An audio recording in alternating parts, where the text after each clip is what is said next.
나는 평범한 40대 가장이었다. 아내와 중학교 1학년인 딸, 이렇게 세 식구가 단란하게 살아가고 있었다. 매일 아침 출근길에 오르면서도 저녁에 돌아와 가족과 함께 보내는 시간이 하루 중 가장 소중했다. 아내는 살림을 꼼꼼히 챙겨주었고 딸은 아직 어리긴 했지만 제법 의젓하게 자라고 있었다. 딸의 영어 실력이 또래보다 부족한 것 같아 아내와 상의 끝에 영어 과외 선생을 드리기로 했다. 여러 후보 중에서 30대 초반의 남성 교사를 선택했다. 첫 만남에서 받은 인상은 나쁘지 않았다. 성실해 보이고 깔끔한 외모에 무엇보다 딸이 처음엔 잘 따르는 것 같았다. 과외비가 부담스럽긴 했지만 딸의 미래를 생각하면 감당할 만한 투자라고 여겼다. 처음 몇 주간은 모든 것이 순조롭게 흘러갔다. 딸의 영어 성적도 조금씩 오르는 것 같았고 과외 선생에 대한 딸의 반응도 나쁘지 않았다. 하지만 한 달 정도 지나면서부터 뭔가 이상한 기운이 감돌기 시작했다. 구독과 좋아요는 다음 이야기를 이어가는 큰 힘이 됩니다. 이야기가 모두 끝난 뒤 여러분의 생각을 댓글로 알려주세요. 딸이 점점 예민해지고 있었다. 평소보다 말수가 줄어들고 사소한 일에도 짜증을 내는 일이 잦아졌다. 처음엔 사춘기가 시작된 것이라고 생각했다. 중학교에 올라가면서 환경 변화도 컸고 호르몬의 영향으로 감정 기복이 심해지는 것은 자연스러운 일이니까. 하지만 시간이 갈수록 딸의 행동은 단순한 사춘기 증상을 넘어서는 것 같았다. 어느 날 저녁 딸이 갑자기 과외를 그만두고 싶다고 말했다. 이유를 물어보니 그저 과외가 하기 싫다는 대답뿐이었다. 성적이 오르고 있는 상황에서 갑작스러운 말이어서 당황스러웠다. 더 구체적인 이유를 물어봐도 딸은 고개만 저을 뿐 더 이상 말하려 하지 않았다. 아내는 이런 딸의 모습을 보며 별일 아니라는 듯 반응했다. 요즘 사춘기라 예민한 거라고 조금 더 지켜보자고 했다. 나도 처음엔 그런가 보다 했지만 딸의 변화가 너무 급작스럽고 명확해서 마음 한편이 불안했다. 과외 선생과 무슨 일이 있었던 건 아닐까 하는 의심이 스멀스멀 올라왔다. 그 후 며칠 동안 딸의 행동을 더 자세히 관찰해봤다. 과외 시간이 다가올 때마다 딸은 눈에 띄게 침울해졌다. 평소 명랑했던 아이가 과외 선생이 오기 전부터 표정이 어두워지고 과외가 끝난 후에도 한동안 기분이 좋지 않아 보였다. 이런 변화는 분명 정상적인 것이 아니었다. 며칠 후 아내가 마트에 장을 보러 나간 사이 딸이 다시 한번 과외를 그만두고 싶다고 말했다. 이번엔 더 간절한 표정이었다. 나는 딸을 조용한 곳으로 데려가 앉혀놓고 진지하게 물어봤다. 정말 무슨 일이 있었던 건 아니냐고, 과외 선생이 이상한 짓을 하지 않았느냐고. 하지만 딸은 여전히 고개만 저을 뿐이었다. 그 순간 나의 머릿속에 최악의 시나리오가 떠올랐다. 혹시 그 과외 선생이 내 딸에게 성적인 추행이나 성희롱을 저질렀을 수도 있다는 생각이었다. 요즘 뉴스에서 워낙 그런 사건들을 많이 접하다 보니 자연스럽게 그런 의심이 들었다. 30대 남성이 중학생 여자아이를 1대1로 가르치는 상황에서 충분히 일어날 수 있는 일이었다. 하지만 이건 어디까지나 추측일 뿐이었다. 확실한 증거도 없고 딸이 직접 말하지도 않는 상황에서 성급하게 결론을 내릴 수는 없었다.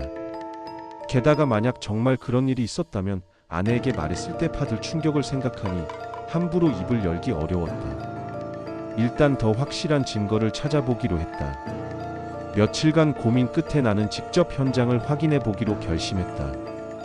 딸이 진실을 말하지 않는 이상 내가 할 수 있는 최선의 방법은 내 눈으로 직접 확인하는 것뿐이었다. 과연 그 과외 선생이 딸에게 어떤 태도로 접근하는지, 혹시 부적절한 행동을 하지는 않는지 몰래 지켜보기로 했다. 다음 과외날 나는 일찍 퇴근하기로 마음먹었다. 평소보다 2시간 정도 일찍 나와서 집으로 향했다. 집에 가기 전에 아내에게 안부 전화를 걸어봤다. 다행히 아내는 마트에서 장을 보는 중이라고 했다. 오히려 잘된 일이라고 생각했다.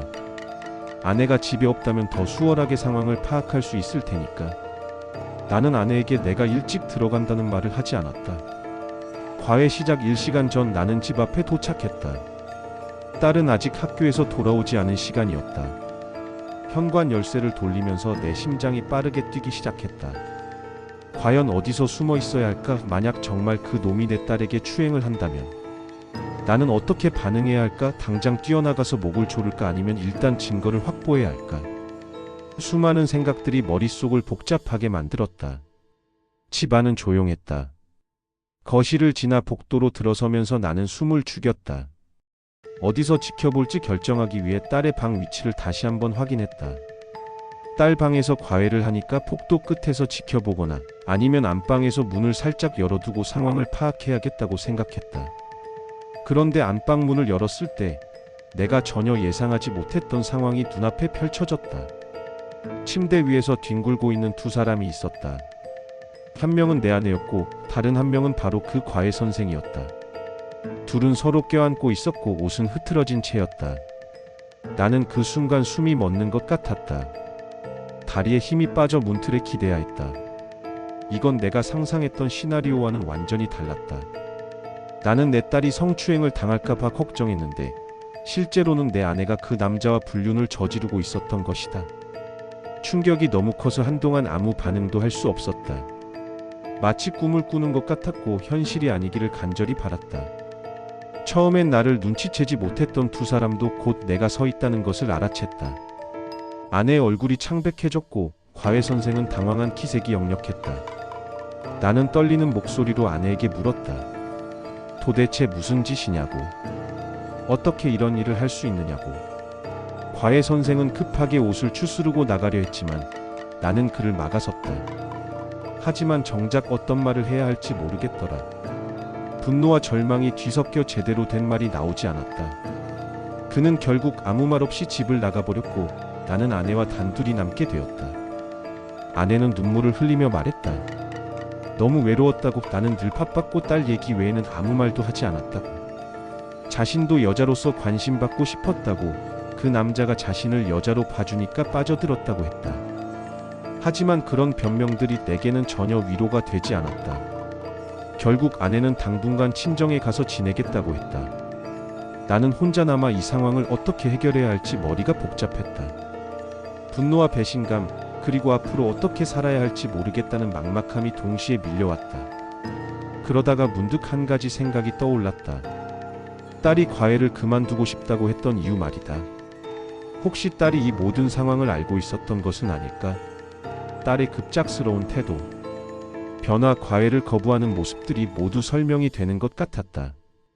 아내가 친정에 간 후 나는 딸에게 조심스럽게 물어봤다. 과외를 그만두고 싶어 했던 진짜 이유가 뭐냐고. 딸은 여전히 말하려 하지 않았지만 나는 포기할 수 없었다. 오늘 있었던 일에 대해 딸에게 솔직하게 털어놓기로 했다. 나는 딸에게 말했다. 처음엔 과외 선생이 딸에게 나쁜 짓을 할까봐 걱정해서 일찍 퇴근했다고. 하지만 내가 확인한 것은 엄마와 과외 선생의 불륜 현장이었다고. 그래서 이제 엄마는 외할머니 집에 가 계신다고. 딸은 그제야 울음을 터뜨렸다. 사실 모든 것을 알고 있었다고. 그래서 과외를 그만두고 싶었다고 고백했다. 어느 날 일찍 집에 와서 우연히 그 장면을 봤는데 너무 충격적이어서 아무에게도 말할 수 없었다고 했다.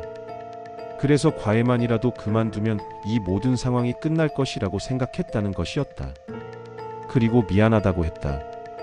본인이 공부를 잘해서 과외를 받지 않았더라면 이런 일이 일어나지 않았을 거라고. 나는 그 순간 아내의 배신보다 더 큰 분노가 치밀어 올랐다. 내 딸이 이런 끔찍한 상황을 혼자 견뎌내야 했다는 사실에 가슴이 미어질 것 같았다. 겨우 중학교 1학년인 아이가 부모의 불륜을 목격하고도 아무에게 말하지 못한 채 혼자 고통받았다는 것이 너무나 괴로웠다. 며칠 후 아내가 집으로 돌아와 용서를 빌었다. 실수였다고 다시는 그런 일이 없을 것이라고 했다. 하지만 이미 깨진 신뢰는 복구되기 어려웠다. 특히 딸이 이 모든 것을 알고 있었다는 사실은 나에게 더 큰 상처를 남겼다. 딸이 모든 것을 알고 있었다고 아내에게 얘기했다. 과외를 그만두겠다고 한 이유가 바로 그것이었다고. 가정은 이미 돌이킬 수 없을 정도로 산산조각이 나 있었다. 아내는 큰 충격에 빠진 듯 했다. 이제서야 본인이 어떤 짓을 저질렀는지 파악하는 느낌마저 들었다. 아내의 침묵이 이어지더니 조용히 일어났다. 더 이상 용서를 빌지 않았다. 결국 우리는 이혼했다. 딸의 양육권은 내가 가졌고 아내는 새로운 삶을 찾아 떠났다. 그 과외 선생과 함께 사는지 사실 정확히는 알지 못한다.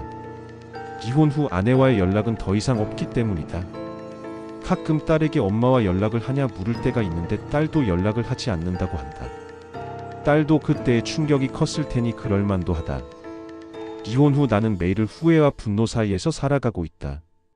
내가 아내에게 더 다정한 남편이었다면 이런 일이 일어나지 않았을까?